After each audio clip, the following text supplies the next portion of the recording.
자, 이번 자료는 인덱싱과 슬라이싱에 대해서 살펴볼 텐데요. 인덱싱은 우리가 많이 했었어요. 시퀀스 타입의 데이터, 리스트나 튜플, 문자열 등이 있죠. 이 시퀀스 타입의 데이터를 다룰 때 특정 위치에 접근을 할 때 인덱싱이라는 걸 사용을 하는데, 우리가 인덱스는 0번부터 시작을 했던 거를 확인을 했었고, 대괄호를 사용해서 특정 인덱스의 값을 가져온다라고 했어요. 기본 코드만 실행을 시켜봅시다.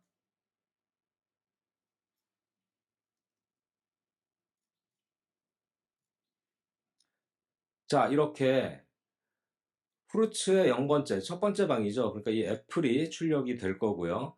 헬로의 0번째 방은 H, 그래서 H가 출력이 됩니다. 그래서 보이는 것처럼 이렇게 출력을 할 수 있고요. 이래서 이 몇 번째 방에 있는 것을 접근을 할 것이냐라는 거를 할 때 이 인덱싱을 사용을 하고요. 오늘 우리가 배울 핵심 내용은 이 슬라이싱이 되겠습니다. 그 슬라이싱은 말 그대로 범위를 지정을 해서 그 범위 안에 있는 값을 선택하는 거예요. 그래서 콜론을 기점으로 해서 시작 인덱스와 끝 인덱스를 지정을 하는 건데요. 코드를 가지고 살펴보도록 하겠습니다.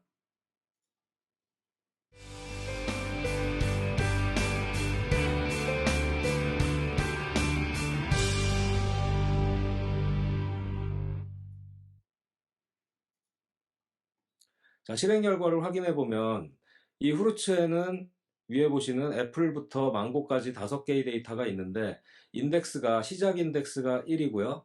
끝 인덱스가 3입니다. 그래서 출력 결과를 보면 바나나하고 체리가 나온 걸 확인할 수 있죠. 체리의 인덱스, 바나나의 인덱스는 1이고요. 체리의 인덱스는 2입니다. 주의해야 될 점은 여기 써 있는 3, 바로 앞에 인덱스까지 가져온다라는 얘기고요. 헬로, 문자열 같은 경우에도 순서가 정해져 있기 때문에 0번째 인덱스부터 5번째 인덱스까지, 그러니까 HELLO라고 하겠죠. 그래서 이렇게 출력이 되는 거를 확인할 수 있어요. 이게 슬라이싱의 가장 기본적인 개념입니다. 이 가장 기본적인 개념만 활용해서 여러분들이 응용을 해볼 수가 있어요. 먼저 이 기본적인 개념 중에 첫 번째, 인덱스는 생략이 가능합니다. 그러니까 시작 인덱스와 끝 인덱스는 모두 생략이 가능해요. 그래서 이렇게 콜론만 넣고 아무것도 없으면, 시작 인덱스도 없고 끝 인덱스도 없죠. 그러면 시작부터 끝까지 전체를 출력을 하고요. 마찬가지입니다. 이렇게 쓰게 되면 시작부터 끝까지 전체를 출력을 하게 되는 코드예요. 조금 있다가 몇 개를 한 번에 실행해 보도록 할게요. 다음에 시작 인덱스만 없을 수도 있고 끝 인덱스만 없을 수도 있어요. 시작 인덱스만 없을 때는 그게 처음부터 라는 거예요. 보통 언제 사용되느냐? 처음부터 n개를 가져오고 싶을 때 사용을 합니다. 그래서 이렇게 쓰면 처음부터 2개, 그래서 애플, 바나나가 나오고, 처음부터 5개라고 여러분들이 생각을 하시면 되겠어요. 자, 그 다음에 끝 인덱스가 없는 경우가 있습니다. 이 끝 인덱스가 없는 경우에는 시작 인덱스부터 끝까지 가져오게 됩니다. 보통 여러분들이 n번째 자료 이후의 모든 값을 알고 싶다라고 하면 지금처럼 쓰면 돼요. 그래서 후르츠 3 하면은 오렌지부터 시작해서 끝까지, 여기 10번째 있는 문자부터 시작해서 끝까지 출력을 하게 돼요. 한번 다 실행을 시켜 볼게요. 실행 결과만 확인하고 넘어가도록 합시다.